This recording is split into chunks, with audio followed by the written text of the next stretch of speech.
Welcome to Real Estate Coaching Radio, starring award-winning real estate coaches and #1 international best-selling authors, Tim and Julie Harris. This is the #1 daily radio show for realtors looking for a no BS, authentic, real-time coaching experience. What's really working in today's market, how to generate more leads, make more money, and have more time for what you love in your life.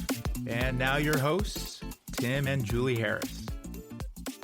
3, 2, 1, and we are back. And today is day 4, if you're keeping track. And if you've not listened to the first 3 podcasts, the series is about real estate lead generation. It's on the mind of everyone. What's going to work now? What's going to work in the future? And what we've done is we've created a list of over 30 items, 30 lead generation ideas. And on day 1, we started with the least effective, and we're working up to the most effective source of real estate lead generation. Now, what do we focus on specifically? What were our filters? Very simple things. What's going to put money in your pocket the quickest? What's going to cost you the least amount of money? What's going to be the most predictable and duplicatable when it comes to real estate lead generation? So far, the feedback on this series, not surprisingly, has been fantastic. We did a survey of all of our new coaching members, of which we have thousands. And we asked them, what are they hoping to learn from being Premier Coaching members? And #1 was, well, actually, they were tied. Almost exactly the same percent said real estate lead generation and skills. Yes, which are tightly related, of course. They are.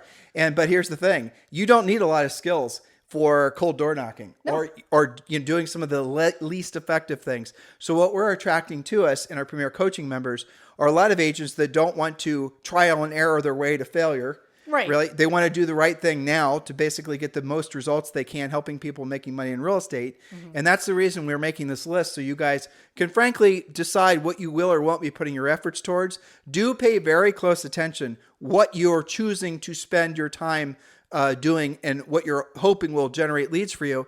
Chances are they're the things that are the least effective and most expensive. And that's the reason, in our opinion, a lot of agents fail out of real estate. The failure rate of real estate agents in the last 15 years, but really in the last 10 years, in other words, the amount of time that an agent actually stays active in real estate is on the descent. Why? It's on the decline. Why?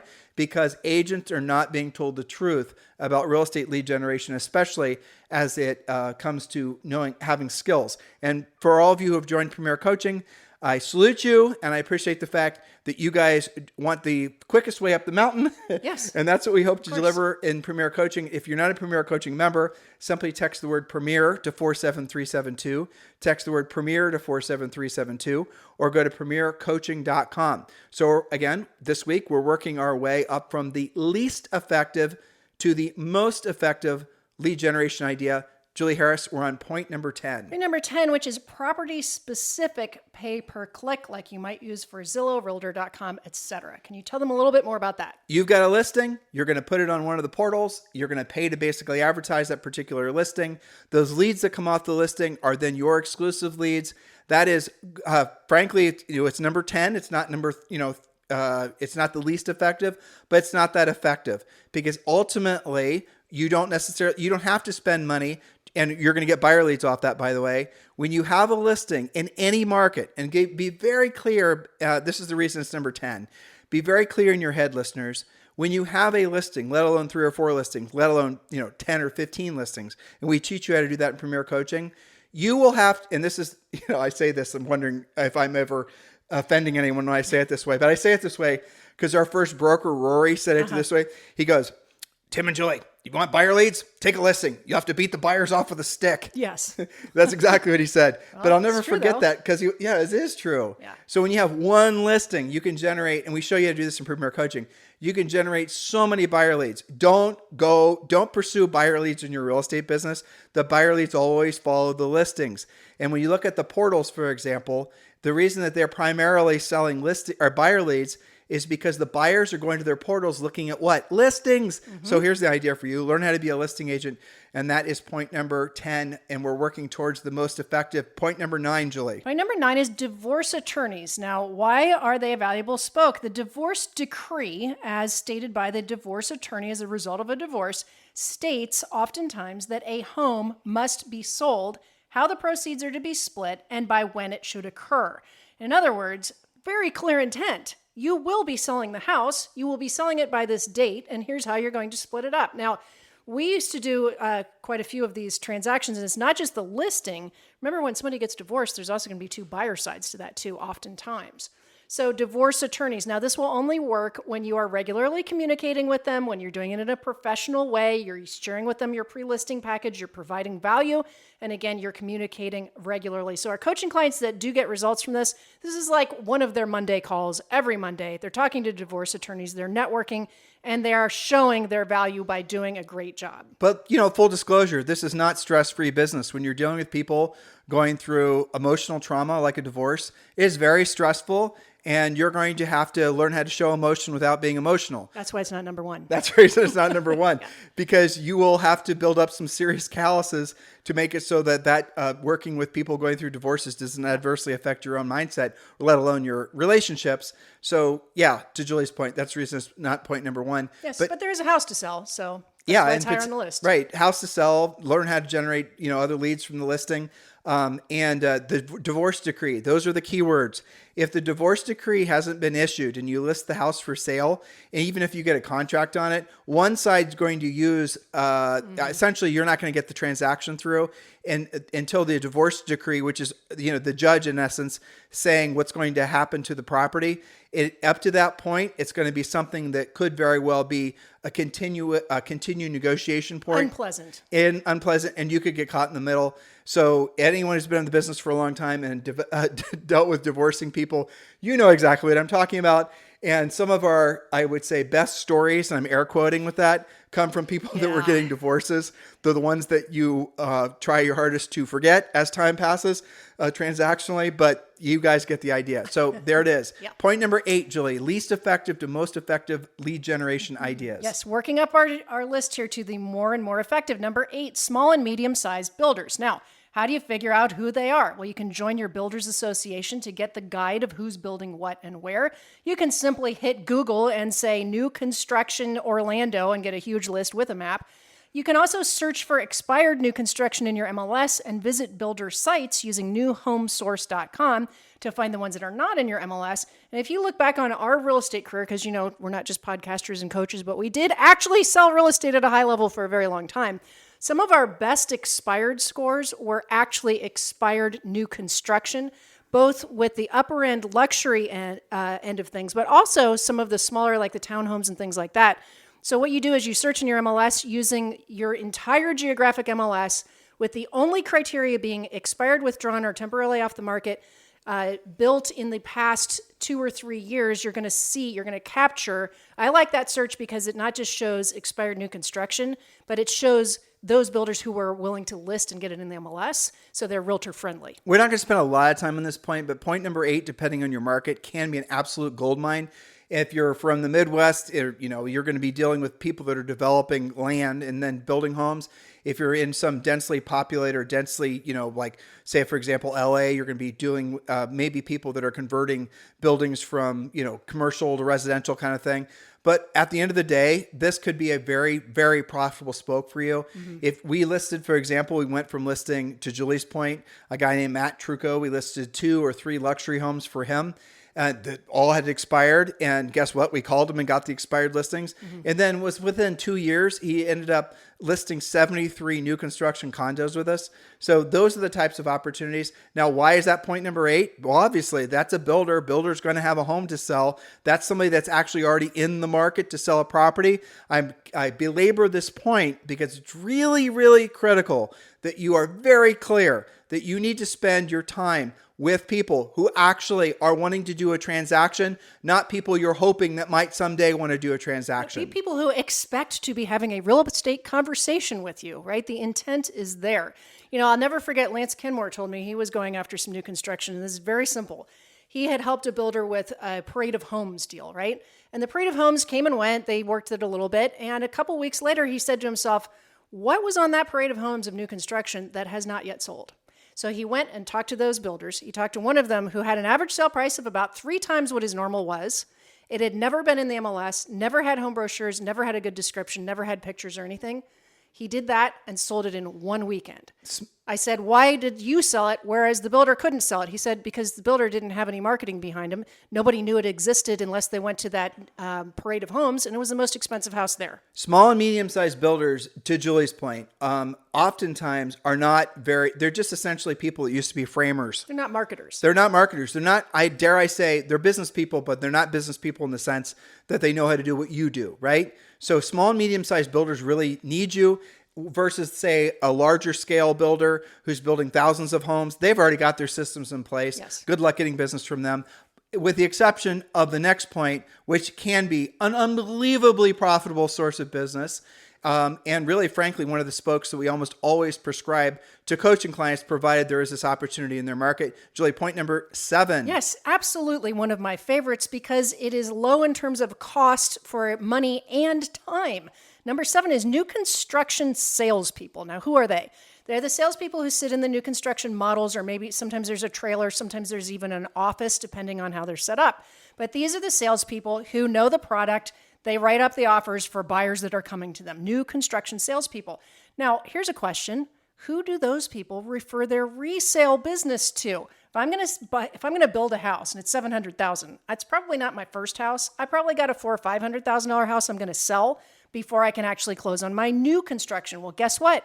Those new build reps don't generally take resale. What happens to those leads? And oftentimes the new build rep is working directly with the buyer, and there is no buyer's agent, because some of you are rationalizing, why would I want to go to a new build rep looking for listing leads? Because isn't that buyer going to have been essentially represented by a buyer agent, and that buyer agent will get the listing?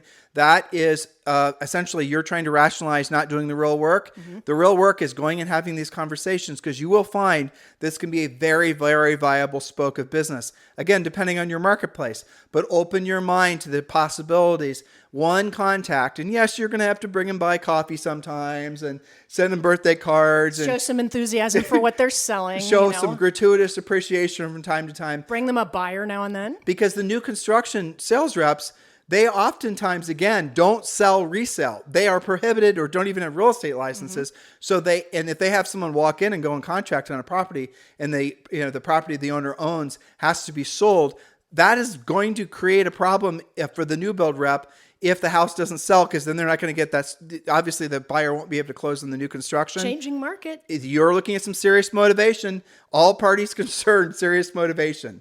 So do keep these things in mind. Think about this. You get a call from a new build rep. The new build rep says, the Smiths just went in contract on this house for $1 million. They have a house in XYZ subdivision for $700,000 they have to sell. Their new home actually is halfway done. They bought a spec and they want to have occupancy in 4 months. You're talking about an incredibly motivated seller. That is a wonderful, wonderful listing lead that you're probably not even going to have to compete on. So absolutely open your mind to that. There is a huge expansive section in Premier Coaching about this very topic. That's right. And so smart coaching clients have taken this and they've said, that's interesting. What if I had 5 or 6 of those new build reps in different price ranges in different parts of town who were all feeding me listing leads? Now that's smart business, and that is a fantastic, inexpensive, highly effective spoke when worked correctly.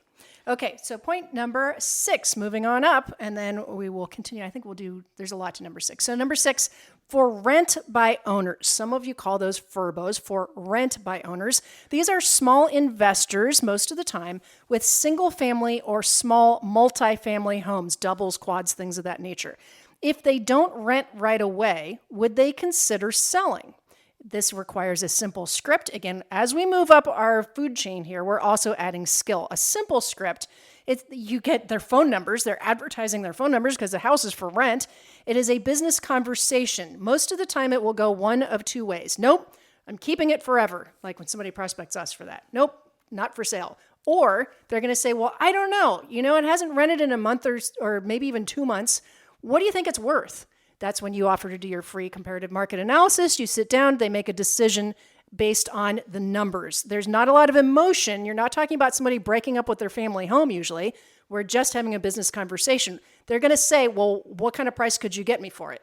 And then you're going to close on a comparative market analysis. Well, a variation of this is obviously the VRBO types. Yes. So Same VRBOs idea. are going to be a gold mine too. It's fascinating. Fortunately, and I mean this for the sake of the market, is that a lot of VRBOs have long-term low-rate financing on the VRBOs they bought, but there are quite a few that did variable rate financing. Yes. And so you're going to see, especially if they bought in the first 6 months of 2022, you're going to see a lot of people that bought VRBOs intending to cash flow them, but the mortgage is going to adjust to a much higher rate, and the cash flow doesn't work out anymore. That's right. And they're going to have to put the properties for sale. So, but the other thing that happens is a lot of people, a lot of non-licensees, let's call them, consumers, basically got into the short-term rental market, and they would buy one, then two, then three, Leveraged. and they really don't. And let's say at the time it made sense. They did their homework. They did all the right moves. But what they didn't realize was there were a whole bunch of other VRBOs that were also going to be coming on the market. And now their average nightly rent has dropped through the floor. And now because the economy, people aren't traveling as much. You guys get the idea. So now the cash flow doesn't flow anymore. So you're going to be calling these folks, asking if they want to sell the property. If they've owned the property for, let's say, a year, 2 years, they're going to have some pretty serious equity in the property. And you're going to be calling them with a golden, ticket saying, guess what? You've got this property. I can find a buyer for it. This is how much money you'll walk away with. And a lot of times they're going to be more than willing to let go of the property. You're just going to be the one that's conveying to them the great news. Those are fun calls to make. We give you the scripts in Premier Coaching. If you've not become a Premier Coaching member yet, do text the word Premier to 47372 or just go to premiercoaching.com. Again, text the word Premier to 47372 or just go to premiercoaching.com. But you can see why that can be a very effective source of business. You're talking directly to a person who has a property who probably wants to sell it, provided they knew what the market was doing. And they're easy to find. You can even get in and look at their schedule. How frequently was it rented? What kind of rate are they getting? You can tell from all the different online VRBO platforms how much competition they have. You can do a lot of different types of research. And guess what? There's this magic button called contact the owner directly. Yeah. It has their phone number. Oftentimes it has their email address. You can also tell if it's managed by a property management company versus a person. You can click on the map. You can do all kinds of things. And the other reason that VRBOs we're starting to see more of those as listings is there are cities that are putting in place, or HOAs or buildings or towns that are saying no short-term rental for you. It's against our rules. We had a vote at city council last night, and we're going to push this thing through unless it's 90 days or less, or it's 6 months or less.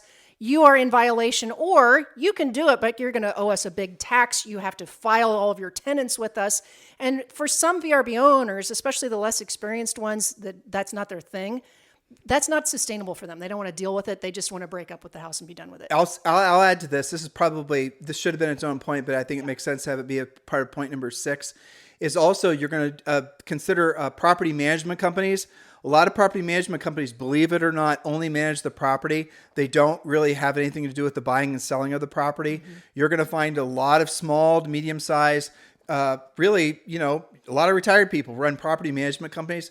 Ask them what they're doing with the leads they get or the owners they have that decide they want to sell the property. Guess what? They're referring those leads off to other agents. Why don't you become that agent? Why don't you then send them any leads for property management that you stumble across? Here's some advanced coaching for you. When you go on listing appointments, if the person bought in the first 6 months of 2022, chances are they're going to be even with the house, maybe even negative with the selling fees, but they have to sell the property. Show them that in most cases they can rent the property and actually make a pretty good cash flow on it in some cases.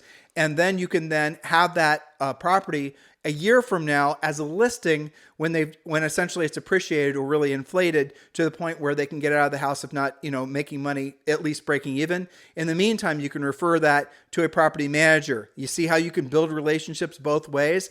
If you want to really ingratiate yourself with somebody, bring them something of value without having and ask for nothing. That's really how you make long-term business relationships with anyone, 100% of the time. We've hired people before that have sent us emails and have created something that they thought might be useful for us, suggestions on how to enhance this or enhance that, have done the work, invested their time, and sent it to us. And it was, many times this has actually happened, probably about 20 times, especially when it comes to YouTube marketing and whatnot.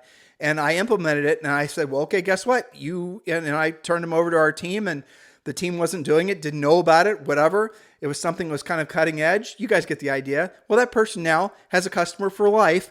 They did it on spec trying to get our business. But at the end of the day, that's a really, really great way to get yourself business. And if you're thinking even larger scale, property managers are going to be good for this. Some of the other sources of business we told you as well. Apply the idea. Like, I'll give you another source on here. And this is a very unique source. And it doesn't deserve its own standalone point.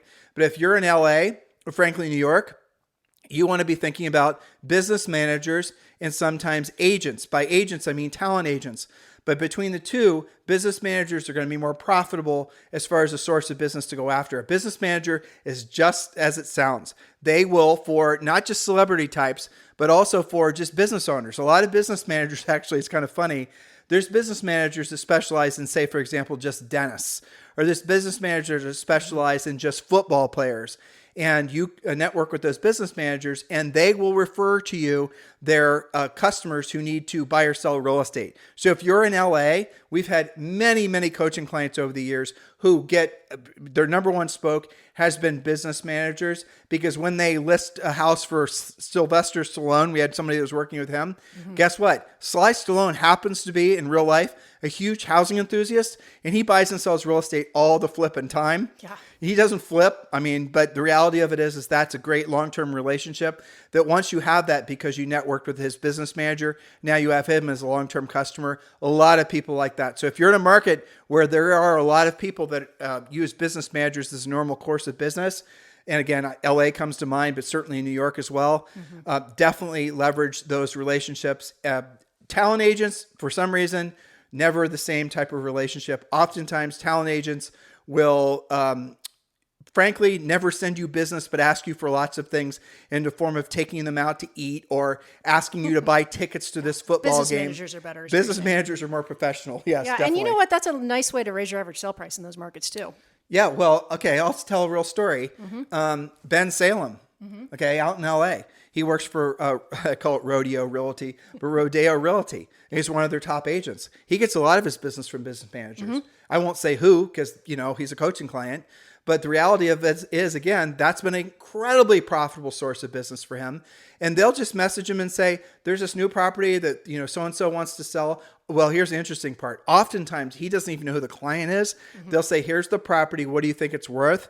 And he'll go out and look at it and preview it. And later he finds out it's owned by, Priscilla Presley or somebody like that. So essentially the business manager is his client. It's like a client once removed. Well, it's like a builder, really, Sure. because you go to a builder or a new construction rep and you get multiple transactions. A business manager can be the same thing. Yeah, and I love one relationship, multiple opportunities. That's Sure. a great way to run your business. Okay, point number 5, and there's so much to this. We have had dedicated podcasts. I think in the next week or two, I think I'll do maybe a 2 or 3 part series with you about 1-800-HOME-HOTLINE.com. That's number 5 as we go up the food chain with effective sources of business. So you guys should write this down, 1-800-HOME-HOTLINE.com, 1-800-HOME-HOTLINE.com. So we oftentimes get asked, if you guys were to get back into selling real estate, what would be the things you would do? And I always think it's a funny question because you guys almost think we're going to give you a different answer than we give you on the podcast or in coaching. But one of the tools we'd absolutely implement right away would be 1-800-HOME-HOTLINE for the reasons Julie's about to tell you. Okay, so this is best used with listings to generate an abundance of both buyer and seller leads. We talked earlier, finding buyer leads is not a problem when you're a listing agent. And 1-800-HOME-HOTLINE.com is a way to put rocket boosters on your real estate sign, your home brochures, anything you normally do. And again, this is a podcast. We can't totally drill down on this. Refer to our podcast about how to use 1-800-HOME-HOTLINE. Or just go to the website. Yes, even if you don't have listings or simply go to the website, there's at least 20 different ways to utilize that. The lead way, of course, is to use on your listings, but there's also, you could say, and I don't know how deep you want to go into this on this podcast, but you could say for information on all new construction in Columbus, Ohio, put out its own extension. You have your own dedicated 800 number, extension 500, and then you become the source of that information. You're lead capturing. This is always, again, about intent. Somebody uses your 800 home hotline number because they're interested in either your listing you have to sell or something that you have said, call me and I'm going to give you this information. You capture their phone number, even if it's unlisted. And this is a great source of business. Call It McDonald is a good example. She's got a lot of listings. She's in Atlanta. And what she does is she has a sign writer on top of all of her signs that says for free 24-hour record info on this house. And it's her 800 number. It's 1-800-555-1212, whatever it is, and hit extension 1234. Now, some of you who have been in the business for a long time will know that that is IVR technology, interactive voice response technology, and it's been around forever. You're correct. But the reason it works so much more effectively than QWR codes or even, frankly, online leads is because it is going after the people that are the most interested in transacting. They're the ones that are driving the neighborhoods and looking at for sale signs. And here's the thing that we really love about 800homehotline.com. It is an amazing way to call all the potential listing leads out of the market. Because when you put a sign in a yard with your 800 Home Hotline, sign writer on the top of the sign, all the neighbors are going to call, especially those thinking about selling, wanting to know what the price is. Now, you didn't have the advantage of actually doing this type of thing when homes were selling themselves in 22 seconds. But now you do. That's the reason a transitioning market like this can be an absolute pot of gold, because you can actually start generating more leads off your listings, provided you have, guess what, listings. So, Julie, let's get to one more point. Point number 4.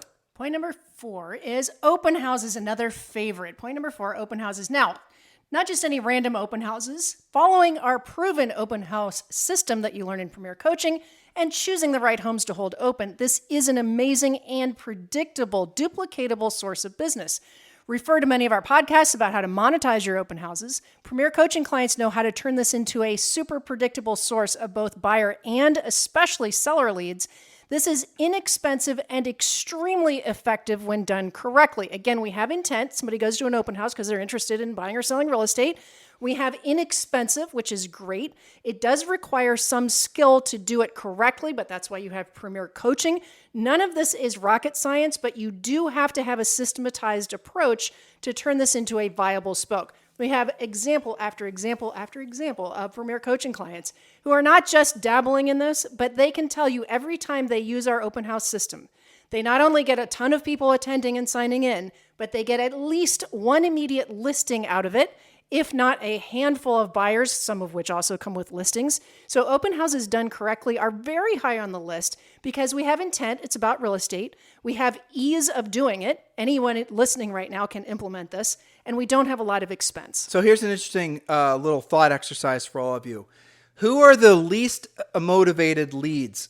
Internet leads or people driving through neighborhoods looking for open houses? It should be obvious, right? Internet leads are the least motivated of all the leads you can actually generate. Does that make sense now that you're thinking, well, that makes sense because I know I've been buying internet buyer leads from XYZ company and these guys are never motivated, don't even remember saying that they're interested in buying a house.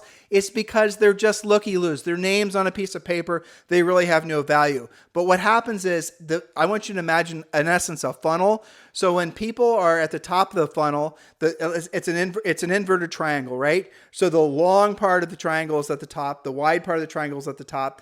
That's where people are just saying, I wonder how much this house costs. I wonder what the pictures on that thing look like. Those are the least motivated. Those are really not even, shouldn't They're even. an impression, maybe. Exactly. So what happens is people get more serious. Then what happens is they filter themselves down. And at the very, most, I think, pointy part of the triangle, if you will, hopefully this visualization is making sense for all of you. That's when they start driving the very neighborhoods they've decided in which they want to live. And they're looking for the newest listings, or they're looking for the listing that they read about that you just listed that's open for the first time on Sunday. You guys get it? That's the reason the most motivated, most qualified leads, not just buyer leads, but also seller leads, are driving the neighborhoods looking for open houses. This has always been true and always will be true. Why don't people talk more about open houses? I'll tell you why. It's because tech companies can't figure out a way to make money off you doing open houses. That's why. That's the reason a lot of the people that are essentially real estate coaches or trainers don't spend a lot of time talking about the actual obvious way to generate lots of leads for free, open houses, because they can't make money off selling you a tech platform that's going to require you to build a landing page and a click funnel and all the rest of it. Open houses are incredibly powerful. Now, here, I want you to expand your thinking about this. If you're holding an open house, so let's assume I'll just break it down to 3 categories. First-time home buyers, move-up homes, and like luxury homes. Now, nowadays, there's actually a lot more moves that people will traditionally go for. But let's just say there's 3 categories. You buy your first house, House gets too small, you buy your second one. House gets too small, or maybe you just want to have a more luxurious or whatever house, then you buy your third one. If you're holding a house open in that middle price segment, you're going to get those first-time buyers, you're going to get those first-time sellers that are going to want to buy that house. And that means you're going to get their listing lead. That means if you're also dealing with the people that have in the third category of homes, the more expensive homes, those guys might be downsizing to that middle and price range, which means you're going to get a listing lead. You get it? If you're doing open houses in first-time home buyer areas, it's effective for sure. And a lot of the first-time home buyers don't have relationships with real estate agents. They're not that educated, frankly, on the process, and they're going to be more receptive to you taking control and leading them through the process. For sure, that's true with first-time buyers, but they're not going to have anything to sell. So if you want to make the most of your open houses, work in that Midland price range. You're going to have to know what that is. And I want to talk about this, but we've been on for a half hour, so I'm not going to. But there's so many different little nuanced approaches to doing open houses that can absolutely make it a cash cow. So here's a little secret for you. You don't do open houses to generate buyer leads. You obviously want to sell the house. You do open houses to generate seller leads. And if you don't know what I mean or how to do it, that's the reason you join Premier Coaching. Text the word Premier to 47372 or go to premiercoaching.com. Guess what, guys? Tomorrow, bum, bum, bum. That's right. The season finale. The season finale. The most effective sources of real estate lead generation. Top three. We're going to do points 3, 2, 1 tomorrow. So make sure you listen in. Guys, thank you for continuing to make this the number one listen to daily podcast for real estate professionals in at least the United States. If you're listening to us on YouTube, please do subscribe to our YouTube channel. If you're on iTunes, please consider giving us a 5-star review. We love doing this podcast for you every day. We don't necessarily love the work that goes into doing it. We love the results that we see you're getting from listening to the show. If you really want to supercharge your business, do join Premier Coaching. Text the word Premier to 47372 or just go to premiercoaching.com. We'll talk with you on the show tomorrow. This podcast is a part of the C-Suite Radio Network. For more top business podcasts, visit c-suiteradio.com.